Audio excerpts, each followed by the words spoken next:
নমস্কার সকলকে। সব প্রথমে আমি পশ্চিমবঙ্গে 7.5 কোটি জনগণকে জানাই গৈরিক অভিনন্দন, যারা আমাদের উপরে বিজেপির উপরে ভরসা রেখেছেন।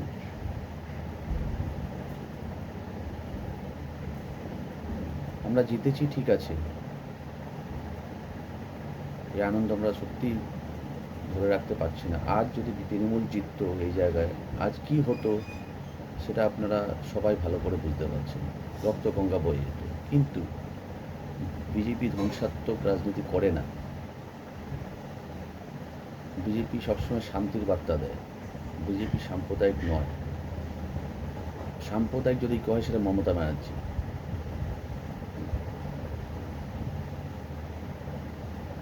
বিজেপির মূল মন্ত্র একটাই ছিল, যেই মুসলিমদের হাতে মমতা ব্যানার্জি বন্দুক আর বোমা ধরিয়ে দিয়েছে, সেই হাতে বিজেপি চায়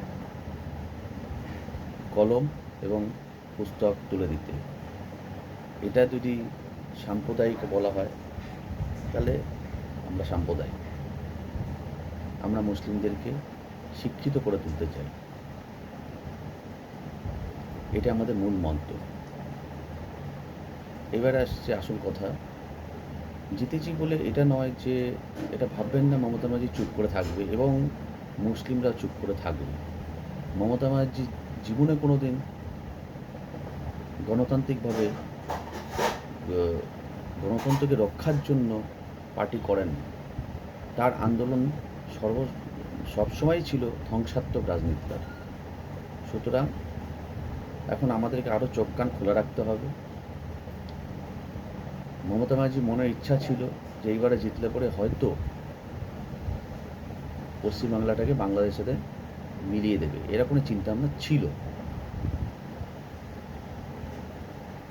যাই হোক, সেটা জবাব আপনারা দিয়েছেন। আজকে হিন্দুরা বাঁচল।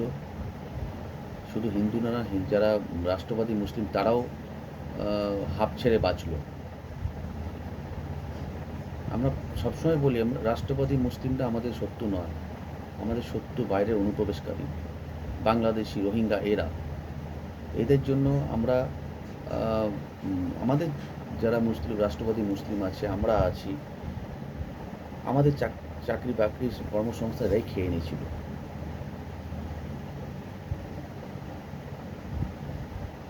আপনারা যান, দেখুন গুলশান কলোনি বলে একটা জায়গা আছে কলকাতাতে, সেখানে পুরোটাই অনুপ্রবেশকারীতে ভর্তি হয়ে আছে। জানি না, হয়তো এবারে সেটা পরিষ্কার হবে। তো আমার বলার বক্তব্য সেটা হচ্ছে যে, এখন আমাদেরকে আর চোখ কান খোলা রাখতে হবে। এই কারণে মমতা ব্যানার্জি কিন্তু আবার সেই ধ্বংসাত্মক রাজনীতি করার চেষ্টা করবে। তাই আমাদের শ্রদ্ধেয় দাদা, আমাদের মুখ্যমন্ত্রী শুভেন্দুদাকে অনুরোধ করব যে, জ্যোতি বসু যেই স্ট্র্যাটেজি নিয়েছিল মমতা ব্যানার্জিকে, যেমন মহাকন থেকে মেরে তাড়িয়ে দিয়েছিল, আপনাকে দাদা সেরকম হতে হবে। এই মেয়ে ছেলের সাথে করতে গেলে পরে, সেই রাজনীতি না করলে পরে টিট ফর ট্যাট, তাকে কোনোভাবেই আর কোনো রকম সহানুভূতি দেখানো যাবে না। কারণ ও স্লিপার সেলকে আবার জাগ্রত করবে, যে স্লিপার সেলটা আছে, এবং বাংলায় জায়গায় জায়গায় অশান্তি ছড়ানোর চেষ্টা করবেই এটা ও। কারণ ও হচ্ছে, ও কোনো রাজনীতি ছাড়া কিছু বোঝে না। তো সেই জায়গাগুলোকে আমাদেরকে ট্যাক্টফুলি দেখতে হবে এবং সেই জায়গাগুলোকে আমাদেরকে প্রতিরোধ করার চেষ্টা করতে হবে। সে পুলিশের দ্বারাই হোক আর যেভাবেই হোক, রুখতেই হবে আমাদেরকে এটা। কারণ ও এখন ছটফট করছে এখন।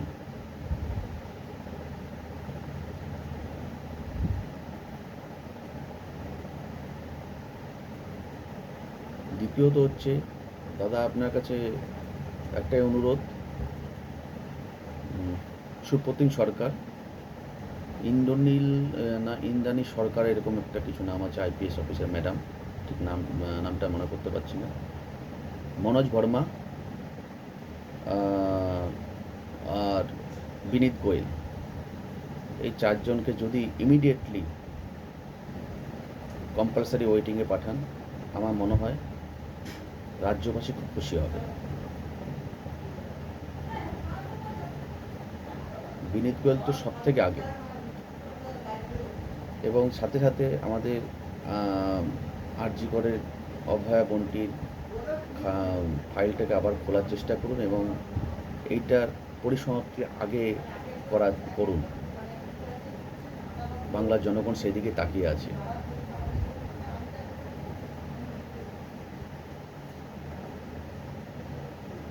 এবং মমতা ব্যানার্জিকে কীভাবে রুখবেন এবার, সেটা সে পরিকল্পনা আপনারা করবেন।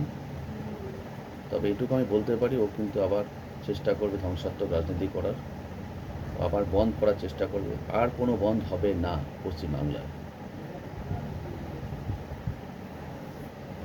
কারণ যেরকম ওর অনেকে বলে অবৈধ সন্তান অভিষেক, আমি ওই তর্কে বিতর্কে যাচ্ছি না। আমি যেটুকু জানি সেটা হচ্ছে পিসি ভাইপো। তো অভিষেককে আমি খুব ভালো করেই জানি। 2008 সালে ওর বাড়িতে গেছিলাম। অভিষেক, মনে করে দেখো, আমি শেফ অলোক, তোমার বাড়িতে আমি গেছিলাম তোমার পার্সোনাল করদের জন্য, তোমার সাথে কোনো একটা কন্ট্রোভার্সির জন্য আমি করিনি, কিন্তু তোমার সেই মুহূর্তে তুমি আমার কাছে চেয়েছিলে, আমি দিয়েছিলাম একটা ছেলেকে যার নাম হচ্ছে দেবাশিস দত্ত। একটু ফ্ল্যাশব্যাকে গিয়ে দেখো অভিষেক, দেবাশিস দত্ত আমার খুব ভালো বন্ধু, তাকে আমি তোমার পার্সোনাল গ্রুপের জন্য দিয়েছিলাম। আমি সেই শেফ অলোক 2008 সালে গেছিলাম তোমার বাড়িতে। তখন তোমার এই প্রাসাদ্য বা এত প্রাসাদম বাড়ি ছিল না, সামনে একটা বড় গেট ছিল, কালো গেট, সেটুকু আমার মনে আছে। যাই হোক, আমি আবারও বলব যে এই মুহূর্তে এরা মমতা ব্যানার্জি যাওয়ার চেষ্টা করবে সেই ধ্বংসাত্মক রাজনীতি করার। সেটাকে কিভাবে আমাদের নতুন মুখ্যমন্ত্রী রুখবেন বা রোখার চেষ্টা করবেন, সেটা আপনাকেই ভাবতে হবে।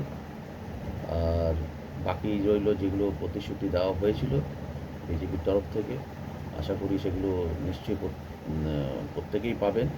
অনেকেই আমাকে বলেছে, এবং আজকেই গাছগুলো পুঁতে দিলাম, কালকে ফল পেয়ে যাবো, সেটা তো হয় না। কিছুদিন সময় দিতে হবে। আমাদের দেওয়া প্রতিশ্রুতি আমরা অবশ্যই পালন করব, এটুকু নিশ্চয় থাকুন।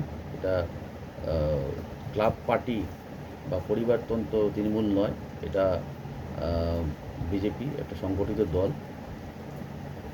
আর যারা 4 তারিখে পরে বিজেপি হয়েছে, সেটাও একটু ব্যাপারটাও দেখতে হবে, যাতে কোথাও কোনো রকম অশান্তি না করে কেউ। এবং আমাদের উপর থেকে যেরকম নির্দেশ দেওয়া হয়েছে, যেখানে যারা পার্টি অফিস নিয়েছে সবগুলোকে ফেরত দেওয়া, সেগুলো দেওয়ার প্রক্রিয়া অলরেডি চলছে। যাই হোক, ভালো থাকবেন। আমি এইটুকু মেসেজ দেওয়ার ছিল যে মমতা ব্যানার্জি কিন্তু ধ্বংসাত্মক রাজনীতি করবেই, তার স্লিপার সেলকে এবার জাগ্রত করবে এবং পশ্চিমবাংলায় কিন্তু অঘটন ঘটানোর চেষ্টা করবে। সেই জায়গাটা আমাদেরকে যেভাবে হোক রুখতে হবে।